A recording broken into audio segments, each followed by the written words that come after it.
Welcome to नव classes. आज से हम डिस्कस कर रहे हैं अरेंजमेंट पजल्स। ठीक है, सीटिंग अरेंजमेंट्स और डिफरेंट टाइप की अरेंजमेंट पजल्स जो कि बैंक एग्ज़ाम्स में पूछी जाती है। तो ये ऑल बैंक एग्ज़ाम्स के लिए आपके लिए हेल्पफुल होंगी। आपको पता चलेगा कि कैसे कौन कौन सी पॉसिबिलिटीज़ से हम पजल्स को सॉल्व कर सकते हैं। ठीक है, फर्स्टली आप सब्सक्राइब कीजिए अगर आपने अभी तक नहीं किया है, ताकि आपको सभी लेक्चर्स के नोटिफिकेशन आपको मिलते रहें। और उसके लिए आप एक बेल है उसे ज़रूर क्लिक कीजिएगा सब्सक्राइब के साथ, ताकि आपको नोटिफिकेशन रेगुलर बेसिस पे मिलते रहें जैसे ही न्यू लेक्चर अपलोड हो। ठीक है, तो अरेंजमेंट पजल्स को कैसे सॉल्व किया जाता है, फर्स्टली हम समझते हैं कि कोई भी अगर क्वेश्चन है उसको लाइन वाइज रीड करते रहो और जो भी पॉसिबिलिटीज़ होती हैं उनको हम बनाते जाएंगे। अगर हम ड्रॉ नहीं कर पा रहे, लिख नहीं पा रहे सीक्वेंस में, तो हम उन सभी पॉसिबिलिटीज़ को क्या करेंगे, सिंबल्स में लिख लेंगे और फिर अपने अरेंजमेंट को सॉल्व करने की कोशिश करेंगे। अगर आप कहोगे कि मैं पहले पूरा पज़ल रीड कर लूँ उसके बाद मैं सॉल्व करने की कोशिश करूँ, तो इससे क्या होता है, स्टूडेंट्स लास्ट में बिल्कुल पज़ल ही रह जाते हैं, क्वेश्चन सॉल्व नहीं कर पाते। ठीक है, तो अभी हम डिस्कस कर रहे हैं एक बहुत ही अच्छा क्वेश्चन। There are 7 competitions. यहाँ पर 7 कॉम्पिटिशन्स है to be held from Monday to Sunday, यानी कि मंडे से संडे तक 7 कॉम्पिटिशन्स होने हैं। ये कह रहा है कि drawing took place on Thursday. ये बिल्कुल डायरेक्ट क्वेश्चन है, ड्राइंग थर्सडे को हुई थी, तो हम थर्सडे के आगे लिख देंगे ड्राइंग। ठीक है, ये तो हमें इजीली समझ में आ रहा है इसमें से। फिर कहता है lowest number of student took part in dancing. जो सबसे कम नंबर ऑफ स्टूडेंट है डांसिंग में, सबसे कम स्टूडेंट्स ने पार्ट लिया था। तो हम नीचे इसकी क्वेश्चन बना लेते हैं क्योंकि हमें इनका डे नहीं पता अभी तक। डांसिंग में सबसे कम स्टूडेंट अभी हमारे पास कितने हैं, 100। तो ये हमें समझ में आ गया, हमने नीचे सिंबॉलिक स्टेटमेंट बना ली कि डांसिंग में 100 स्टूडेंट्स ने पार्ट लिया था। Mimicry competition is to be held after singing. इसका मतलब कि जो मिमिक्री है, एक और स्टेटमेंट हम बना लेते हैं, मिमिक्री है वो कब होगी, mimicry competition is to be held after singing, singing के बाद। इसमें ये बोला है मिमिक्री सिंगिंग के बाद होगी, ये नहीं बोला कि सिंगिंग के एकदम बाद होगी या कितनी बाद होगी। फॉर एग्जांपल अगर सिंगिंग यहाँ पर है तो इसके बाद मिमिक्री कहीं भी हो सकती है। ठीक है, तो मिमिक्री सिंगिंग के बाद होगी, ये हमें बताया है यहाँ पर। तो यहाँ पे एकदम कंफ्यूज मत होइए। देयर इज़ 1 कॉम्पिटिशन, यहाँ पे एक कॉम्पिटिशन है which is to be held between drawing and mimicry. अब ये बोला कि ड्राइंग और मिमिक्री में के बीच में एक कंपटीशन होगा, कोई भी 1 कंपटीशन होगा। ड्राइंग तो प्लेस किया हुआ है तो मिमिक्री कहाँ आएगा, इसके बीच में एक होगा, यह भी हमें नहीं पता, हम यहाँ पर मिमिक्री लिख देंगे। The competition in which 215 students took part held immediately before the one in which 145 students took part. Competition जिसमें कि 215 स्टूडेंट्स ने पार्ट लेना है, took part held immediately before, इसका मतलब कि इसके बाद 145 स्टूडेंट्स ने पार्ट लेना है। 130 student took part in singing. अब हमें इसने बता दिया कि सिंगिंग में कितने स्टूडेंट्स ने पार्ट लिया था, 130 इसमें पता चल गया हमें कि सिंगिंग में 130 स्टूडेंट्स ने पार्ट किया था। There are 3 competition which are to be held between dancing and mimicry। इसने बोला डांसिंग और मिमिक्रिंग के बीच में 3 कॉम्पिटिशन्स होंगे। तो मिमिक्री तो यहाँ पर है, 1 2 3 कॉम्पिटिशन्स होंगे। तो ये कौन सा हुआ, ट्यूसडे को डांसिंग। ये हमें समझ में आ गया इतना। और हमें इस क्वेश्चन में हमने पहले ही स्टेटमेंट बनाई थी कि डांसिंग में कितने स्टूडेंट्स ने पार्ट लिया था, 100 ने, तो हम यहाँ पर 100 लिख देंगे। ठीक है, ट्यूसडे को डांसिंग हुई थी और 100, ये कम्प्लीटली हमें पता चल गया है यहाँ से।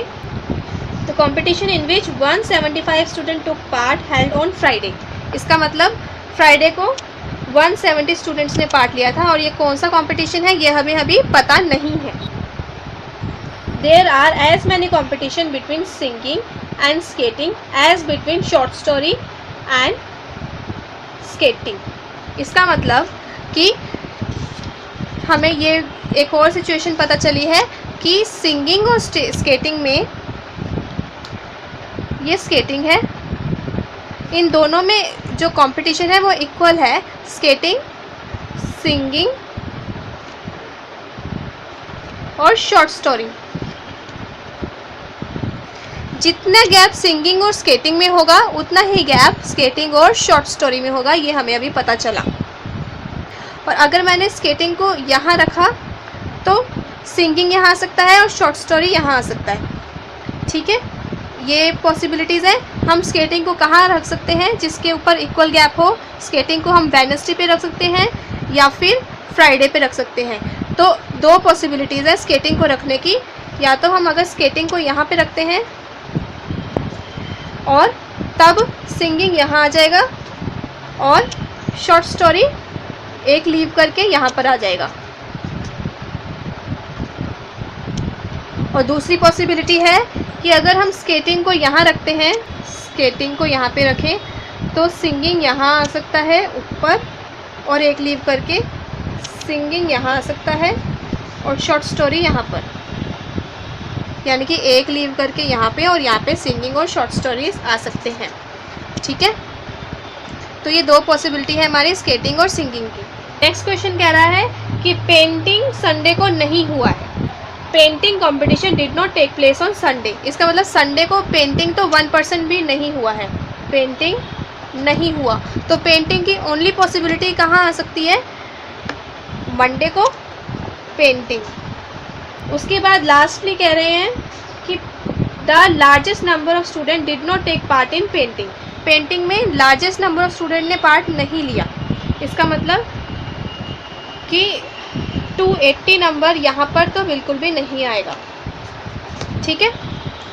अब हमें इन सबको अब एनालाइज करना है कि क्या कहाँ पर आ सकता है। अभी हमारे पास क्या बचा, पेंटिंग हो गया, डांसिंग हो गया, ड्राइंग हो गया, ठीक है, मिमिक्री हो गया। अब हमारे पास बचे कितने हैं, सिंगिंग, स्केटिंग और शॉर्ट। यहाँ डांसिंग है प्लेस्ड, तो हमारे पास ये वाले 3 गैप बने हैं, ठीक है, वेडनेसडे का, फ्राइडे का और शॉर्ट स्टोरी का। इट मीन्स ये तो पॉसिबिलिटी नहीं है क्योंकि यहाँ पर पेंटिंग आ गया, क्योंकि पेंटिंग संडे को नहीं आ सकता। तो इसको हम कट कर देंगे, ये वाली पॉसिबिलिटीज़ को हम कट कर देंगे, ठीक है। हमारे पास कौन सी पॉसिबिलिटीज़ बचे, ये वाली, तो ये हमें सारी सॉल्व हो गई। स्केटिंग यहाँ पर आया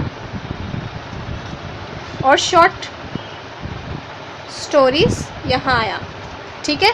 हमारा डेज वाइज कौन कौन से कंपटीशन हुए ये समझ में आ गया। अब हमें इनको लोकेट करने हैं, इनके कितने नंबर्स आए हैं। देखो यहाँ पर 280 तो बिल्कुल भी नहीं है। तो इसके बाद हमें ऑलरेडी सिंगिंग का गिवन है, तो हमने सिंगिंग का यहाँ पर लिख लिया 130। यहाँ पे सिंगिंग का पता था हमें 130, हमने यहाँ पर लिख लिया। उसके बाद हमें 2 कंडीशंस पता है कि 215 के बाद 145 आएगा। तो इसके बाद हमारे पास देखो 215 के बाद 145, एक यही पॉसिबिलिटी हो रही है क्योंकि ये भी ऑक्यूपाइड है। यहाँ पे अगर हम डालते तो इसके ऊपर नीचे 2 एक साथ नहीं आ सकते। यहाँ पे 130 है, यहाँ पे 175 है, ठीक है। तो यहाँ पर ही ये 2 पॉसिबिलिटीज़ एक साथ आ सकती हैं, तो हमने यहाँ पर प्लेस कर दी। फिर हमें लास्ट में बताया था कि क्वेश्चन में कि 280 लार्जेस्ट नंबर पेंटिंग नहीं हो सकता, तो हमें पता चल गया कि 280 यहाँ नहीं आएगा और वेकेंट इनमें से सिर्फ ड्राइंग था। तो 280 हमने यहाँ पर प्लेस कर दिया और पेंटिंग में जो बचा वो आ गया, यानी कि 250 पेंटिंग के लिए आ गया। अब हम पूरी पजल इजीली सॉल्व कर पाए हैं, ठीक है। नेक्स्ट मैं आपके लिए एक और अरेंजमेंट पजल लेकर आऊँगी जो कि बिट डिफ़िकल्ट होगी, लेकिन हम इजीली सॉल्व कर सकते हैं। कैसे सॉल्व करते हैं उसी के अकॉर्डिंग, एग्जांपल्स के अकॉर्डिंग हम ज़्यादा अच्छे से समझते हैं। और भी पजल सॉल्व कीजिए, अगर आपसे नहीं होती तो पूछ सकते हैं।